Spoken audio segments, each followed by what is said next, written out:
السلام علیکم اسٹوڈنٹس، کیسے ہیں آپ سب؟ اتفاق میں برکت ہے کہ عنوان سے ایک کہانی لکھیں۔ کسان اور اس کے بیٹے۔ کسی گاؤں میں کسان رہتا تھا۔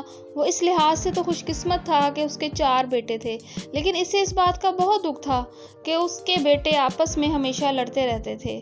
وہ چاہتا تھا کہ اس کے بیٹے آپس میں محبت اور اتفاق سے رہیں۔ وہ انہیں بہت سمجھاتا لیکن ان پر اس بات کا کچھ اثر نہ ہوتا۔ بیچارہ باپ اس غم سے بہت غمگین رہتا تھا۔ آخر کسان اسی غم میں بیمار پڑ گیا۔ اس کا بہت علاج کیا گیا لیکن وہ ٹھیک نہ ہوا، حتیٰ کہ اس کے بچنے کی کوئی امید نہ رہی۔ اس نے سوچا کہ میرا آخری وقت آن پہنچا ہے۔ اس کی خواہش تھی کہ اس کی موت کے بعد اس کے بیٹے اتفاق سے رہیں۔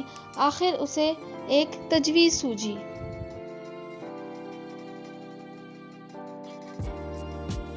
کسان نے اپنے بیٹوں سے کہا کہ وہ کچھ لکڑیاں لائیں۔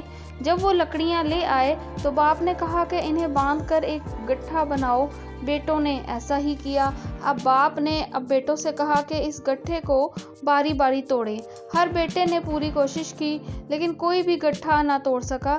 اب باپ نے بیٹوں سے کہا کہ وہ گٹھے کو کھول دیں۔ بیٹوں نے ایسا ہی کیا۔ باپ نے ہر بیٹے کو ایک ایک لکڑی دی اور اسے توڑنے کے لیے کہا۔ ہر ایک نے اپنی اپنی لکڑی توڑ دی۔ اب باپ نے اپنے بیٹوں کو سمجھایا کہ تمہیں اس سے اتفاق کا سبق سیکھنا چاہیے۔ اگر تم اکٹھے رہو گے تو کامیاب رہو گے، کوئی تمہیں نقصان نہیں پہنچا سکے گا۔ اگر تم الگ الگ ہو گئے تو پھر ناکام ہو جاؤ گے اور دشمن تم پر غالب آ جائے گا۔ باپ کی یہ بات بیٹوں کے دل میں گھر کر گئی۔ انہوں نے اپنے باپ سے وعدہ کیا کہ وہ آئندہ اتفاق سے رہیں گے۔ باپ کا دل باغ باغ ہو گیا اور اس کے بعد وہ اللہ کو پیارا ہو گیا۔